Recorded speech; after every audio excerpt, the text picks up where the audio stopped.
Bwana, hapa leo niko na mchungaji Mr. Paul maarufu kama mchungaji.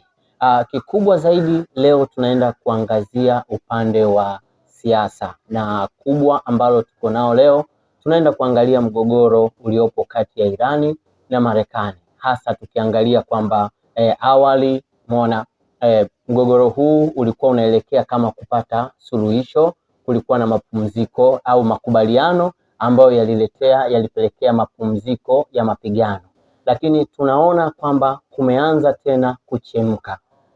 Mchungaji, kumeanza kuchemka tena. Sasa sisi tunataka kusikia kutoka kwako, kikubwa haswa kwa mtazamo wako, chanzo kikuu cha mgogoro kati ya Irani na Marekani ni kipi? Je, ni swala la urutubishaji wa uranium na nyuklia kwa ujumla, ama ni nguvu ya kijeshi, au tunaweza tukasema ni utawala? Nani anataka kuitawala Mashariki ya Kati? Wewe kwa mtazamo wako ni kipi ambacho unakiona katika hilo? Kwanza ninakushukuru kwa kunialika kwenye kipindi hiki ili tuweze kupiga stori mbili tatu kuhusiana na huu mgogoro unaoendelea Mashariki ya Kati kati ya Marekani na Irani. Umeniuliza nini chanzo cha mgogoro huu? Ni ishu ya nyuklia au ni ushawishi wa kijeshi au ni vita madaraka? Kwa maoni yangu, kwanza watu wanapaswa kujua na wanachopaswa kujua ni kwamba mgogoro wa Irani na Marekani hakuwa na mgogoro na Irani. Ni amenunua ugomvi, mwenye ugomvi yuko pembeni. Ugomvi ulikuwa ni kati ya Irani na Israeli. Na ugomvi wa Irani na Israeli ni kutokana na Israeli kuwashambulia washirika wa Irani. Huo ndio ulikuwa mgogoro, na Irani akajibu kwa kumshambulia Israeli akiwatetea washirika wake ikiwemo Lebanon.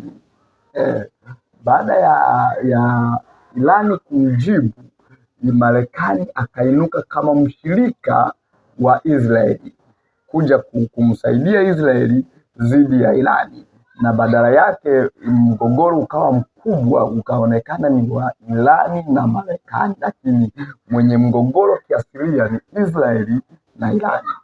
Sasa tuangalie hapo kwanza.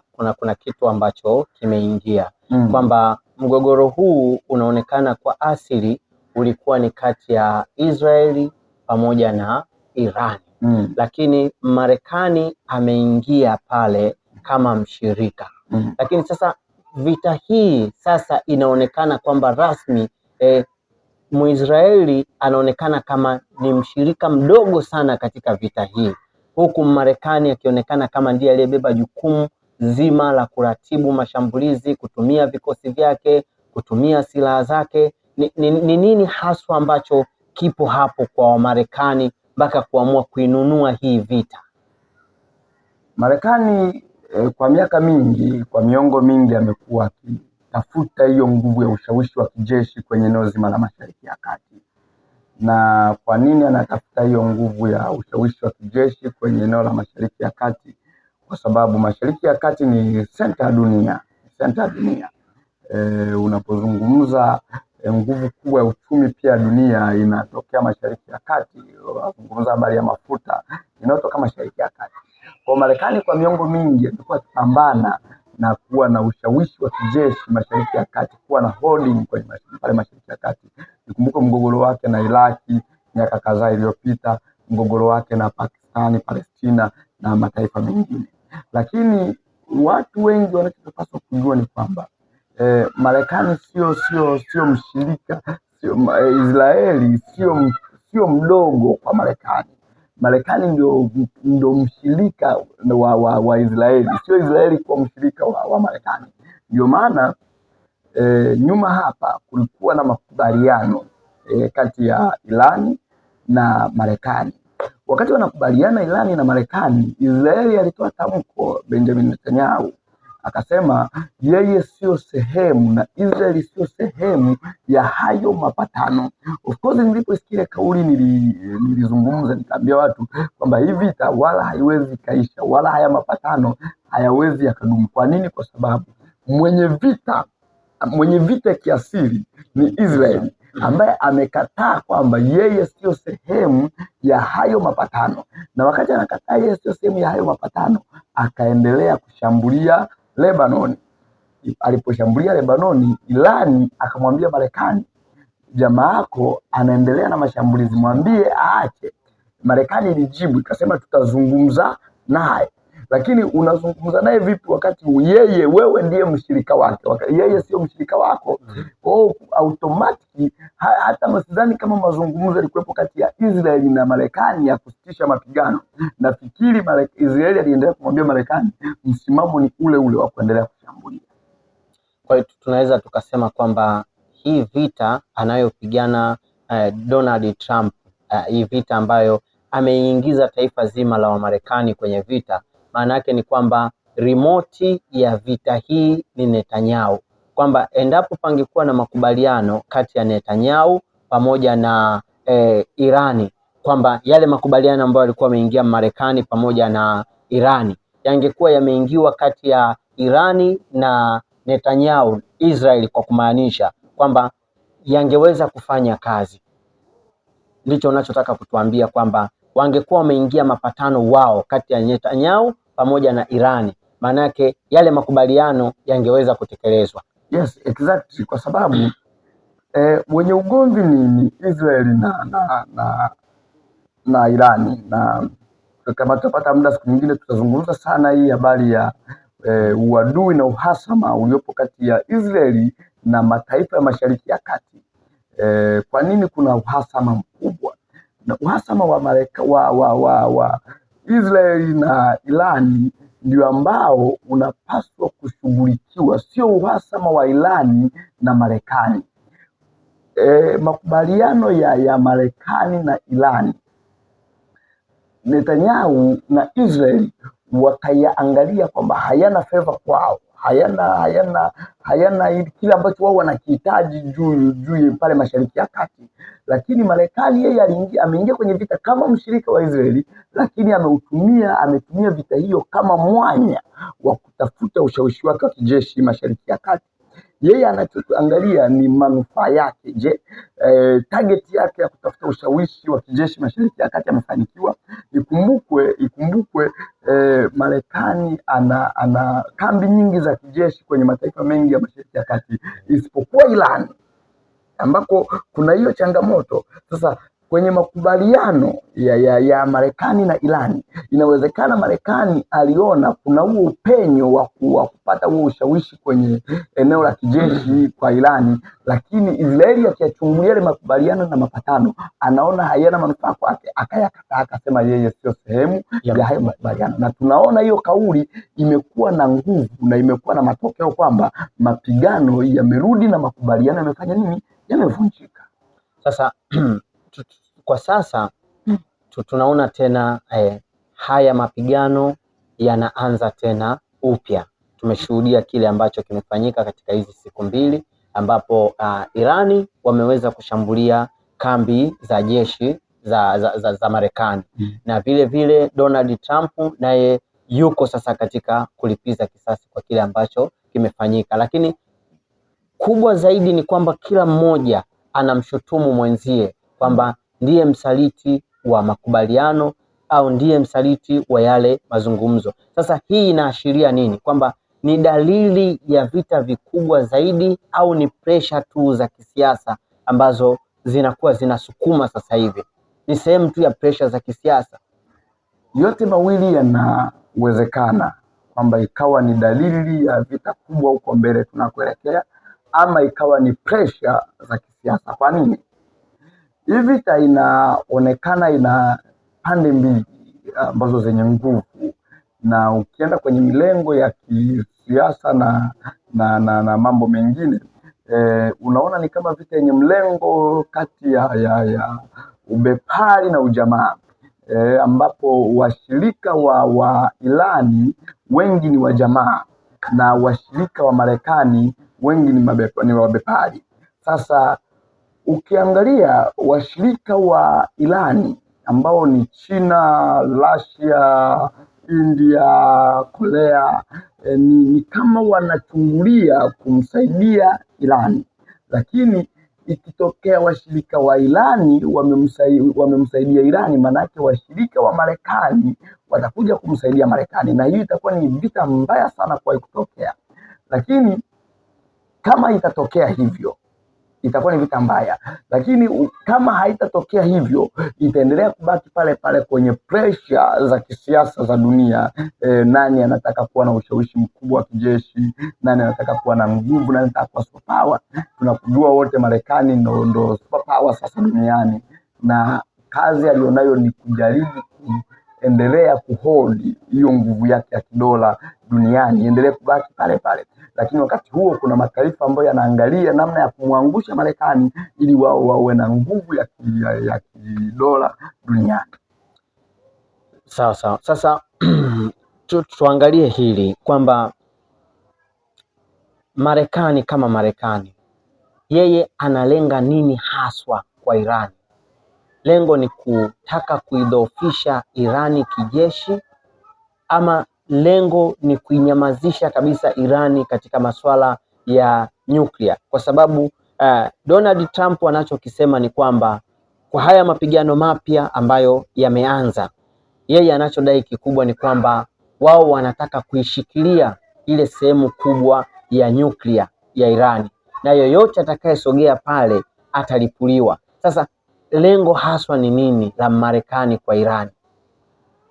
Marekani anajua nguvu ya Irani Mashariki ya Kati na ushawishi wa kijeshi wa Irani ilionao pale Mashariki ya Kati. Nchi zote ambazo zina uadui na Marekani za Mashariki ya Kati zina ushawishi mkubwa na zinaungwa mkono na Irani. Nchi kama Afghanistan, Pakistan zinaungwa mkono na nguvu kubwa sana ya Irani. Sasa Marekani anajua ili kuidhibiti Mashariki ya Kati ni lazima kwanza udhibiti Irani. Kwa Marekani anachotafuta ni kwanza kuwa na huo udhibiti, na anajua nguvu ya kijeshi ya Irani inatokana na uwezo mkubwa sana wa utumishaji wa nyuklia, na kama hauwezi kudhibiti nyuklia ya Irani hauwezi kuidhibiti nguvu ya kijeshi ya Irani. Kwa Marekani anachotafuta ni kudhibiti huo urutubishaji wa nyuklia, na hii ni kazi ambayo imeanza miongo mingi. Ukumbuke kwenye utawala wa Barack Obama walifikia makubaliano kati ya Irani na Marekani ya kimaandishi kabisa ya kupunguza uzalishaji wa nyuklia, lakini baadaye alipoingia Donald Trump akayavunja yale makubaliano, na matokeo yake yameingiza kwenye hiyo changamoto ya kivita na nini. Kwa Marekani anachotafuta ni kudhibiti uzalishaji wa nyuklia kama sehemu ya kuwa yeye na ushawishi wa kijeshi Mashariki ya Kati. Sawa kabisa. Na turudi sasa tuitazame Irani. Kwa kulitazama jeshi la Irani, tunaweza tukaona kwamba Irani ana nguvu ya kijeshi ya kuweza kujilinda dhidi ya mashambulizi ya Marekani. Kwa kumtazama Irani na jeshi lake, unahisi kwamba ana nguvu ya kuweza kujilinda na mashambulizi ya Marekani? Nguvu ukisema hana nguvu utakuwa unamkosea sana heshima, kwa sababu amejilinda kwa muda mrefu na amefanikiwa kwenda mpaka kwenye mazungumzo, kitu ambacho ni kigumu sana kwenda kwenye mazungumzo na Marekani wakati mko mmeshaanzisha mashambulizi na mapigano. Jeshi la Irani lina muundo tofauti kabisa na majeshi mengi duniani. Ndio maana limekuwa na uwezo wa kusumbua sana jeshi la Marekani. Kwa nini? Kwa sababu mifumo yake ina operate kwenye vikosi. Jeshi la Irani ni tofauti na majeshi mengi ya duniani ambayo yana amri jeshi mkuu mmoja ambaye mnasubiri amri yake ili mtekeleze mission. Jeshi la Irani kilipo kikosi ndipo alipo msemaji wa kikosi na ndipo alipo mtoaji wa amri. anaweza akaamua mkuu wa kikosi kuruhusu oda ya mashambulizi dhidi ya adui ambaye wamemuona kwenye eneo lile. Ndio maana Iran imekuwa na uwezo mkubwa sana kujilinda, kwa sababu kila kikosi kinawajibika kujilinda na kuilinda taifa kwenye eneo lake na kwa wakati sahihi. Sawa kabisa. Sasa tumeweza kutazama hayo yote kupitia Marekani, kwa kumtazama Marekani na kutazama jeshi la Iran. Sasa turudi kwetu sisi hapa Tanzania. Vita hii inatupeleka wapi? Kiuchumi, kidiplomasia, hii vita inatuweka wapi sisi kama Tanzania? Kwanza ni sema kidiplomasia. Kidiplomasia sisi ni nchi ambayo tulishagajichagulia upande kwamba sisi ni watu wa mlengo wa kati. Hatuamini kwenye ujamaa na hatuamini kwenye ubepari, tuko katikati, tuko neutral. Kwa hiyo tunachosimama sisi ni kama sio wahusika wa vita. Tutaangalia nani ameshinda, ameshinda kwa namna gani, na sisi tunaungana na aliyeshinda. Sisi sio wahusika wa vita, sisi tuko katikati. Lakini kiuchumi hii vita imekuwa na athari kubwa sana. Ikumbukwe kabla ya vita hii bei ya mafuta ya kawaida kabisa petroli ilikuwa ni chini ya 3,500. Leo tunazungumza mafuta yananunuliwa 4,100 na 200 kwenye baadhi ya maeneo, na uchumi wa nchi unaharibika pale ambapo bei ya mafuta inapopanda. Bei ya mafuta ikipanda, automatic nauli zitapanda, usafirishaji wa bidhaa utapanda. Kuna bidhaa zitakwama kuja mahali sokoni, kuja mjini, ama kutoka mjini kwenda kwa mlaji kule kijijini. Kwa vita hii ina athari kubwa sana kiuchumi kwa nchi yetu. Mtazamaji bwana, umeweza kusikia mengi kuhusiana na vita hii ya Irani na Marekani. Naamini yapo unayoyafahamu, naamini yapo unayoyafikiri. Basi ni wakati wako kuendelea kutufuatilia, lakini kubwa zaidi ni kusubscribe, kushare na kulike posti zetu na katika peji zetu mbalimbali Instagram, Facebook pamoja na TikTok tunapatikana. Mchungaji, sasa nini wito wako kwa kumalizia? Nini wito wako wewe? Unajua, turudi tutazame upande wa pili kwamba sisi ni wanadamu, tuko katika dunia ambayo ni kama bustani nzuri ambayo ilikuwa imeandaliwa kwa ajili yetu sisi binadamu, lakini yale ambayo Mungu alitupa, alituwekea, ndio hayo pengine tumeyapokea vibaya. Hayo ndio yaliyotuingiza katika haya yote ambayo tunayaona. Wewe wito wako haswa ni nini kwa wanasiasa na kwa raia wa kawaida kabisa? Wito wangu kwanza ni watu kuwa na hofu ya Mungu, kukumbuka duniani yupo mtawala mmoja. Unajua migogoro hii mingi ni kutokana na nani anataka kuwa superpower, nani anataka kuwa na nguvu kuliko mwenzake, nani anataka kuwa na ushawishi mkubwa kuliko mwenzake. Lakini tukifika mahali tukakumbuka kwamba yupo mwenye nguvu kuliko wote, hata kama ukiwa na nguvu za kiasi gani, lakini yuko mwenye nguvu kuliko wewe ambaye ni Mungu mwenyewe. Tukikumbuka hilo na tukajua haya madhara yanayotokea yanawaathiri watu ambao Mungu aliwakusudia wasikutwe na madhara, hofu ya Mungu itatukamata. Hofu ya Mungu ikitukamata, tunaweza tukakaa chini tukazungumza na tukafikia mwafaka. Bila hofu ya Mungu hakuna anayeweza kusuluhisha. Umeona Marekani ndio amekuwa mpatanishi wa migogoro mingi duniani. Yeye ndio yuko kwenye mgogoro, nani anampatanisha? Amejitokeza Palestina kuwapatanisha, mapatano yamevunjika. Kwa hiyo hakuna wa kuwapatanisha, tofauti na watu kumrudia Mungu na kukumbuka Mungu yupo, ndiye aliyeweka kila kitu na anatuwazia mema, hatamani kuona hizi vurugu zikiendelea. Huo ndio wito wangu kwa mataifa, kwa wanasiasa na kwa watu wote. Basi nikushukuru sana mchungaji kwa kile ambacho tumeweza kuwapa watazamaji wetu. Ninaamini yako mengi ambayo wameweza kujifunza, na niwaahidi tu watazamaji wetu kwamba huu ni mwanzo. Tumeanza rasmi kuwaletea vipindi kama hivi. Tutakuletea habari hizi kadri ambavyo mambo yatazidi kuendelea. Sasa tunaona hili vuguvugu la vita limeanza upya. Kwa hiyo tutakuletea mfululizo wa matukio haya yanayojiri. Tutaangazia kule mgogoro pia uliopo kati ya Russia pamoja na bwana Zelensky Ukraine. Kwa hiyo usikae mbali na chaneli yako. Kumbuka tu subscribe, share na vile vile dondosha komenti yako hapo, nini ambacho wewe unacho katika hiki. Hadi kipindi kijacho, karibu sana.